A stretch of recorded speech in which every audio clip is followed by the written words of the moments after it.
हर भोले नमः शिवाय नमः शिवाय ओम नमः शिवाय हर हर भोले नमः शिवाय गंगाधरा शिव गंगा। नमस्कार, मी शशिकला सिंहासने. रेडिओ महामाजाच्या श्रोत्यांना माझा नमस्कार. ओम नमः शिवाय नमः. श्री गणेशाय नमः. तर आता आपण शोलीला अमृतमधील अध्याय 4 याची कथा पाहणार आहोत. विमर्शन राजाची कथा, अध्याय 4. चला तर. श्री शंकराचे गुण फार फार अगम्य आहेत. तो उदार महादेव केवळ भक्तांचा भुकेला आहे. तो त्याची भक्ती करणाऱ्या भक्तांसाठी कुठेही प्रकट होतो. त्याविषयी एक कथा सूत आपल्या भक्तांना सांगत होते. ते विमर्शन नावाचा राजा किरात देशात राज्य करीत होता. राजा अतिशय पराक्रमी आणि शूर होता. अतिशय बलाढ्य शूर त्याच्यासमोर थरथर कापत असत.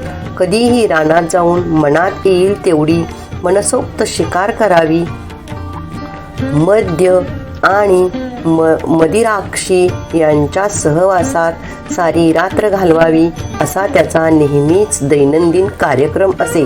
अतिशय सुंदर स्त्री, मग ती कोणत्याही जातीची असो, त्याला ती उपभोगण्यास हवी असे. विमर्शन राजात एक गुण मात्र होता. तो परम असा शिवभक्त होता. तो रोज शंकराची षडोपचारे पूजा न चुकता करीत असे. त्याच्या पट्टराणीचे नाव होते कुमुदिती असे होते. ती दिसण्यास अतिशय सुंदर होती, तसेच चतुरही होती. पतीवर तिचे जीवापाड प्रेम होते. राजाही तिला नेहमीच योग्य तो मान देत असे व तिचे म्हणणे ऐकत असे. असाच एके दिवशी रात्री आपल्या महालात राजा विमर्शन आपल्या राणीसह गप्पा मारीत बसला होता. दोघं गप्पा मारत होती. एवढ्यात राणीने विचारले, नाथ, मी आपणास एक प्रश्न विचारू का? आपण खरं खरं उत्तर मात्र दिलं पाहिजे. विचारा ना, मी कधी तुझ्याशी खोटे बोलतो का?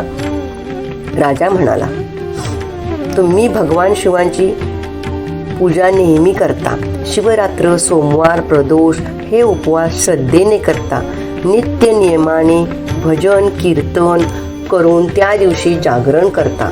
भक्तिभावाने शिवकथाही ऐकता.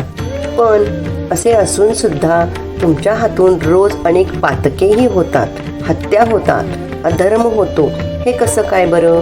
तेव्हा गंभीरपणे राजा विमर्शन म्हणाला, देवी, मला पूर्वजन्माची एक आठवण आहे. मागील जन्मी पंपा नावाच्या नगरात मी कुत्रा होतो. काहीतरी मिळेल त्या आशेने एका शिवमंदिराच्या दारात आशेने मी उभा होतो. तो दिवस महाशिवरात्रीचा होता आणि म्हणूनच तिथे भक्तांकडून अतिशय भक्तीने शंकराची महापूजा चालली होती. मी बारकाईने ते सर्व पूजा पाहिली. तेवढ्यात एका सेवकाने मला पाहिले आणि त्या राजसेवकाने माझ्या पाठीत जोराने काठी मारली. मी उजवीकडे पळत जाऊन वळून मंदिराला प्रदक्षिणा घालत तसाच पळालो. तसाच पळत पळत येऊन खाण्याच्या लालसेने पुन्हा मंदिरासमोर आलो आणि उभा राहिलो. पुन्हा त्या माझ्या पाठीत काठी बसली. मी पुन्हा देवळाच्या उजवीकडे पळालो व मंदिराला प्रदक्षिणा घालून आशेने पुढे येऊन उभा राहिलो. अशा न कळत मी प्रदक्षिणा घातल्या. खाण्यास मिळण्याची आशा मनातून जात नव्हती. शेवटी दमून धापा टाकत मंदिरासमोरच बसलो. कितीही मारले तरी मी जात नाही हे पाहून एका राजसेवकाला राग आला व त्याने मला बाण मारला. बाण वरमी लागला होता. त्यामुळे शंकरांचे पिंडीकडे बघत बघत मी तिथेच प्राण सोडला. खरे म्हणजे त्या नकळत घडलेल्या पुण्याने मला आज राजदेह प्राप्त झाला आहे.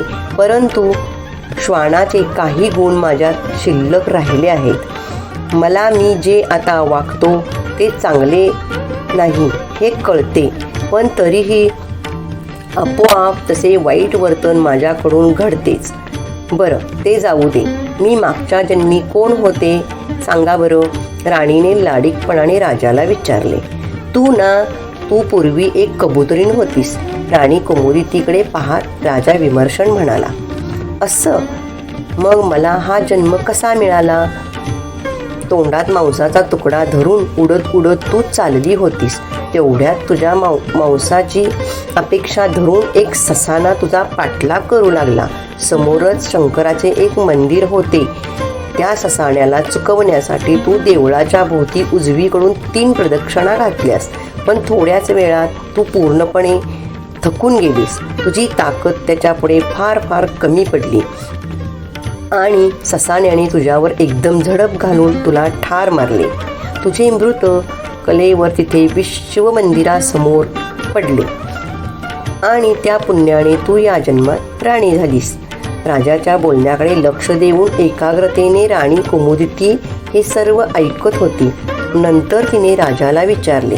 नाथ, या जन्मानंतर आपल्याला कोणता जन्म मिळेल ते आपण मला सांगू शकाल?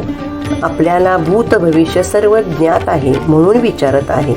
हे सुंदरी, मी पुढील जन्मी पुन्हा मानव योनीत जन्म घेऊन सिंधू देशाचा राजा होणार आहे. तू सुद्धा मानव योनीत जन्म घेणार आहेस आणि जया नावाची राजकन्या होणार आहेस आणि त्या जन्मात सुद्धा आपला दोघांचा विवाह होईल. त्या जन्मानंतर मी सौराष्ट्रात जन्म घेईन आणि तू कलिंग देशात जन्म घेऊन मलाच आपला पती म्हणून पुन्हा एकदा माळ घालशील. चौथ्या जन्मात मी गंधार देशात जन्म घेईन. तू मगध देशात जन्म घेशील आणि त्याही वेळी माझ्याशी तुझा विवाह होईल. 5व्या जन्मात मी अवंतीचा राजा होईन आणि तू दाशार्ह राजाची कन्या होऊन माझी प्रिय पत्नी होशील. 6व्या जन्मात मी अनंताधिपती होईन आणि तू ययाती अतिशय सुंदर गुणवान मुलगी म्हणून जन्म घेशील. तू ययाती राजाची अतिशय सुंदर गुणवान मुलगी म्हणून जन्म घेशील. त्या जन्मात सुद्धा आपला विवाह होईल. 7व्या जन्मात मी पांड्या राजा होईन आणि तू पद्मज कन्या वसुमती होशील आणि माझी सहचरणी होशील. त्या जन्मात मी अपार अशी कीर्ती संपादन करीन.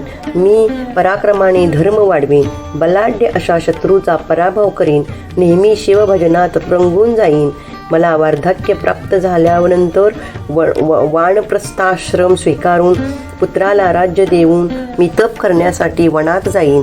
त्यावेळी मी शैवपंथाची दीक्षा घेईन आणि या जन्मातील मृत्यूनंतर तुला तुझ्यासह कैलास पर्वतावर भगवान शंकराच्या पायाशी पावन असे स्थान मिळेल. राणीला राजाने सांगितलेले हे सर्व ऐकून फार आनंद झाला. तिने शंकराला मनोभावे नमस्कार केला. मनात प्रार्थना केली. शौनक व इतर ऋषींना कथा सांगता सांगता सूत म्हणाले. तेव्हा विमर्शन राजाने सांगितल्याप्रमाणे सर्व जन्म घेऊन शेवटी राजा अप्राप्य अशा शिवपदापाशी गेला. असा हा शिवभजनाचा फार मोठा महिमा आहे. वेदशास्त्रे सुद्धा त्या महिम्याचे यथार्थ वर्णन करू शकत नाहीत. अशा या श्रेष्ठ शिवाचे गुण ऐकून, त्याची अगाध लीला ऐकून ज्याचे हृदय भरून येत नाही, डोळ्यातून आनंदाश्रू वाहत नाहीत, त्याचे जीणे खरोखरच व्यर्थ आहे. असा माणूस या मृत्यूलोकी जगला काय आणि मेला काय सारखेच. लाभकारक शिवनाम कधीही न घेणारे असे दुरात्मे जगात नसलेले चांगले असो. भगवान शिवाची अर्थात शंकराची महती सांगणारी आणखी एक कथा ऐका. पूर्वी उज्जैनी येथे चंद्रसेन नावाचा एक राजा राज्य करीत होता. 12 ज्योतिर्लिंगांपैकी उज्जैनीला असलेल्या महाकाळेश्वराची तो नित्य नेमाने आणि अगदी मनोभावे पूजा करीत असे. नेहमी अतिशय काटेकोर न्यायाने आपले राज्य चालवत असे. त्यामुळे त्याची तारी प्रजा आनंदात होती. राजाचा एक जिवलग मित्र होता. त्याचे नाव होते मणिभद्र. राजाचे त्याच्यावर पाठच्या भावापेक्षाही फार प्रेम होते. चतुर आणि सच्चा मित्र, उदार आणि भाकीत असणारा शिष्य, सुंदर आणि पतिव्रता स्त्री, भाग्यवान नम्र पुत्र, हुशार आणि उत्तम वक्तृत्व असलेला वक्ता, असा सुंदर योग घडून येण्यासाठी चांगले पूर्वसंचितच असावे लागते. अर्थात पूर्वजन्माचे भरपूर पुण्य प्रमाणात असावे लागते. चंद्रसेन राजाचे पूर्वजन्मीचे पुण्य फार मोठे होते, म्हणून तर त्याला मणिभद्रासारखा उत्तम मित्र मिळाला होता. मणिभद्राने एक अतिशय अमूल्य मणी चंद्रसेन राजाला आणून दिला होता. तो मणी चंद्रासारखा अत्यंत तेजस्वी होता. अष्टधातूंचा त्याला स्पर्श झाला की लगेचच त्याचे बावनकशी सोने बनत असे. साप, वाघ आणि चोर चंद्रसेन राजाचे राज्य सोडून त्या मण्याच्या सामर्थ्याने राज्याच्या बाहेर पळून गेले होते. माणसाला ज्या दिव्य मण्यांचे दर्शन झाले की त्याच्या सर्व रोगांचा नाश होत असे. चंद्रसेन राजाजवळ तो बहुमूल्य बहुगुणी असा मणी होता. त्यामुळे दुष्काळ, अवर्षण, शोक आणि दारिद्र्य त्याच्या राज्यात राहिलेलेच नव्हते. तो मणी स्वतःच्या गळ्यात घातल्यानंतर राजा त्याच्या दिव्य तेजाने न्हात असे आणि कुठल्याही युद्धात त्याला कधीही अपयश येत नसे. जे त्याच्याशी वैर धरून त्याच्याशी लढायला येत ते त्याचे चांगले मित्रच बनत असत. मण्याच्या सामर्थ्याने राजाचे सर्व आयुष्य, आरोग्य, राज्य आणि ऐश्वर दिवसेंदिवस वाढत चालले होते. चंद्रसेन राजा पूर्वीपासूनच 64 विद्या आणि कला यांच्यात निपुण झालेला होता. तो नेहमी शिवभजनात दंग झालेला असे. तो अतिशय चतुर होता. एवढ्या मोठ्या राज ऐश्वर्यात राहूनही तो सरोवरातील कमलाप्रमाणे अलिप्त होता. वैराग्य सरोवरातील तपस्व्याप्रमाणे त्याचे जीवन निर्मळ आणि स्वच्छ होते. तो अतिशय ज्ञानी झाला होता आणि चंद्रसेन राजाचे हे अपार असे वैभव पाहून पृथ्वीवरचे इतर अनेक राजे त्याचा द्वेष करीत होते, त्याचा मत्सर करीत होते. त्याच्या भाग्याचा ते सर्वजण हेवा करत होते. तेव्हा त्या सर्व राजांनी आपली एकी केली आणि आपला एक पक्ष निर्माण केला. सर्वांनी आपले सैन्य एकत्र केले आणि उज्जैन नगराला सर्वांनी मिळून एकत्रितपणे वेढा घातला. नंतर त्यांनी आपला एक दूत चंद्रसेन राजाकडे धाडला. विष्णूच्या गळ्यात असणाऱ्या कौस्तुभ मण्याप्रमाणे दिसणारा आणि अत्यंत तेजस्वी चंद्राप्रमाणे प्रकाश देणारा तो मणी तू आम्हाला दे. दूताने चंद्रसेन राजाकडे येऊन त्याला हा निरोप सांगितला. राजाला मनातून फार वाईट वाटले.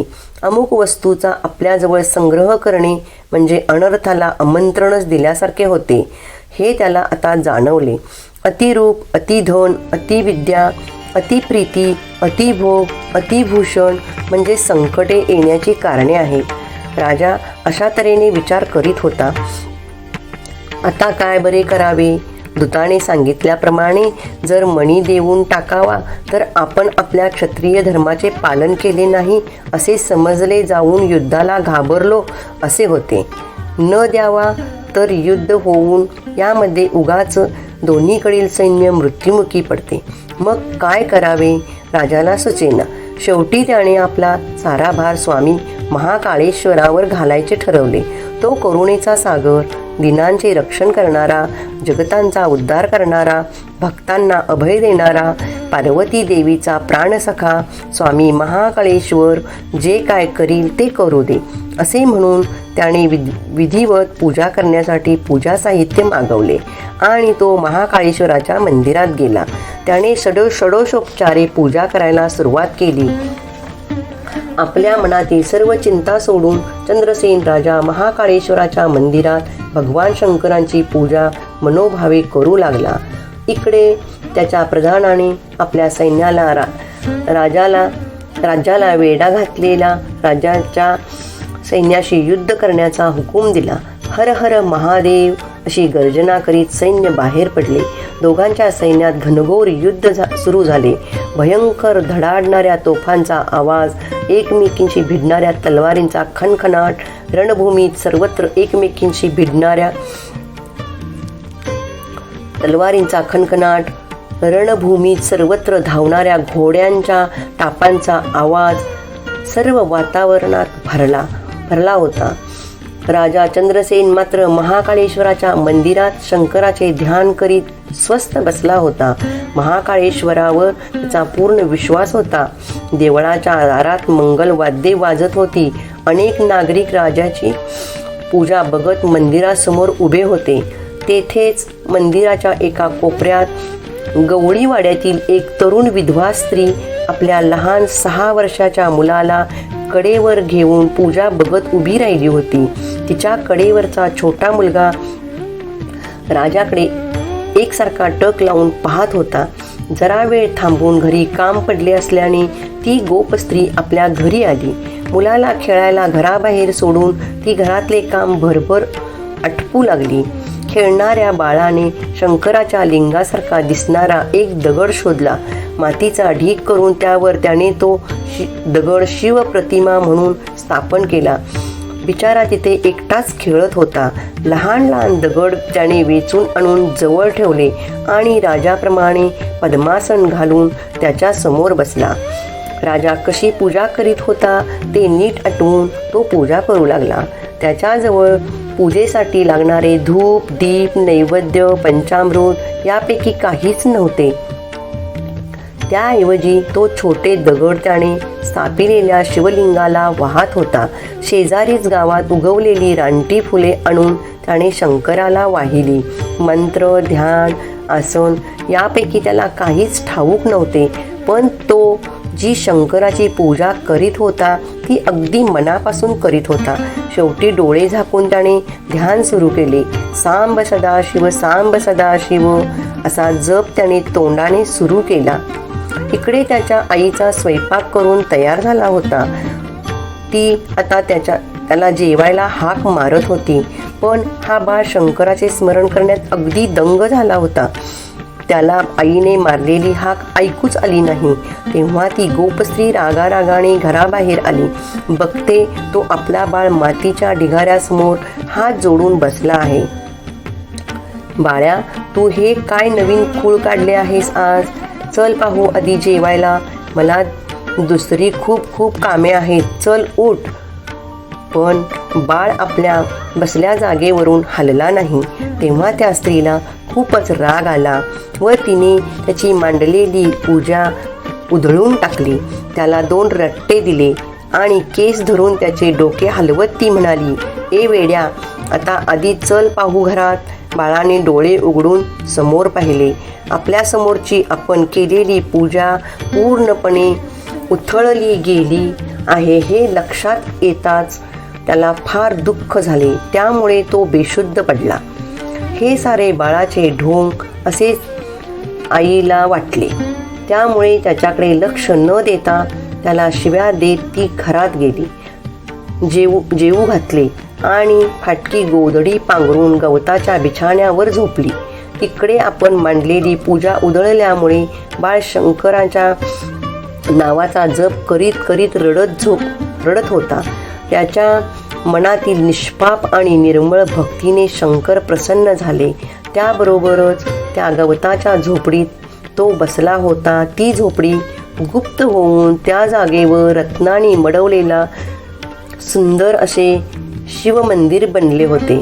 वर कळस हिरा माणकांच्या तेजाने झगमगत होता. मंदिराला असलेली 4 दारे सोन्याची झाली होती. त्याच्यावर अप्रतिम अशी रत्नांची कलाकुसर केलेली होती. मध्ये स्फटिकाचे शुभ्र शिवलिंग होते. चंद्रापेक्षाही त्याचे तेज जास्त दिसत होते. बाळाने डोळे उघडून पाहिले. त्याच्या समोर सुवर्णाच्या तबकात पूजेची जय्यत तयारी करून ठेवली होती. हा चमत्कार पाहून बाळ आनंदाने नाचू लागला. त्याने विधियुक्त शंकराची पूजा केली, फुले वाहिली, बेल वाहिला आणि ओम नमः शिवाय म्हणत बाळ तिथेच नृत्य करू लागला. त्याच्या या भक्तीने शंकराने प्रसन्न होऊन बाळाला म्हटले, बाळा, मी तुला प्रसन्न झालो आहे. काय हवा असेल तो वर माझ्याकडून तुझ्यासाठी मागून घे. शंकरांना नम्रपणे प्रणाम करून बाळ म्हणाला, माझ्या आईने तुझी पूजा उधळून टाकली म्हणून तिच्यावर रागावू नकोस, तिला क्षमा कर. तथास्तु, शंकर म्हणाले. पण देवा, जरा थांब, मी आईला तुझ्या दर्शनाला घेऊन येतो. असे म्हणून बाळ आपल्या झोपडीकडे पळाला. पण आता त्याचे घर त्यालाच ओळखून आले नाही. अगदी एखाद्या श्रीमंताच्या महालासारखे त्याचे घर सुंदर आणि सजलेले होते आणि एक अतिशय सुंदर सुशोभित मंचकावर शांतपणे त्याची आई झोपली होती. बाळाने आईला उठवले. ती गोप स्त्री जागी होऊन पाहते तर तिला फार आश्चर्य वाटले. आपल्या भोवती राजमहल. तिने समोरच्या आरशात नजर टाकली. तिचे मूळ रूप जाऊन ती अगदी पद्मिनीसारखी सुंदर स्त्री बनली होती. तिच्या अंगाखांद्यावर आता सुवर्णांचे, रत्नांचे अनेक अलंकार झळकत होते. ती आश्चर्यचकित झाली होती. बाळाने आपल्या आईचा हात धरला व तिला बाहेर ओढत तो म्हणाला, आई, शंकराचे दर्शनाला चल ना ग. बाळाला उचलून हृदयाशी धरत ती गोपस्त्री बाहेर आली. तिने शंकरांचे दर्शन घेतले आणि ती नवल घडल्याची बातमी राजाला सांगण्यासाठी ती राजवाड्यात धावत गेली. तिची हकीकत ऐकून राजाही फार आश्चर्यचकित झाला. सगळीकडे ही बातमी वाऱ्यासारखी पसरली. नगरातील सर्व नागरिकांची गर्दी बाळाला पाहायला तिथे जमू लागली. ही बातमी नगराबाहेर युद्धभूमीवर लढणाऱ्या शत्रूंनाही कळली. त्याबरोबर त्यांनी आपल्या हातातली शस्त्रे खाली ठेवली आणि चंद्रसेन राजाला निरोप पाठवला. ज्या गोप बाळाला कैलासनाथ शंकर प्रसन्न झाले आहेत, त्या बाळाला प्रत्यक्ष पाहायची आमची इच्छा आहे. या क्षणापासून आता आम्ही वैर सोडले आहे. आम्हाला आपले मित्र म्हणून आपल्या नगरीत येऊ द्या. राजा चंद्रसेनाला त्याच्या विरोधी लढणाऱ्या राजांचा हा निरोप समजला आणि स्वामी महाकाळेश्वराने आपले एक फार मोठे संकट निवारण केले आहे याची त्याला जाणीव झाली.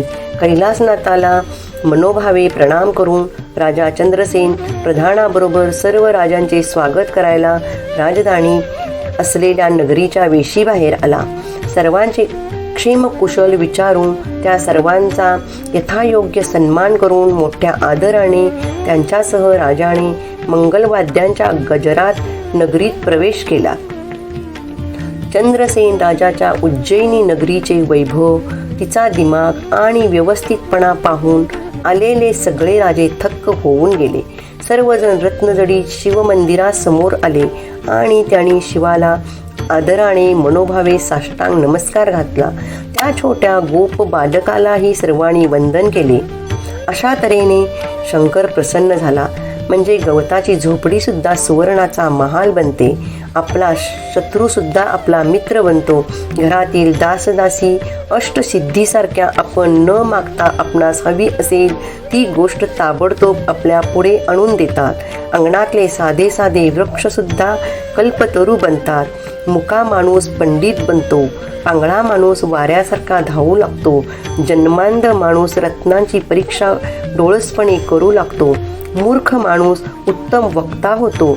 गरिबाच्या घरी भाग्यलक्ष्मी आपण होऊन चालत येते. प्रयत्न न करता चिंतामणी हातात येतो. त्रिभुवनात कीर्ती पसरते.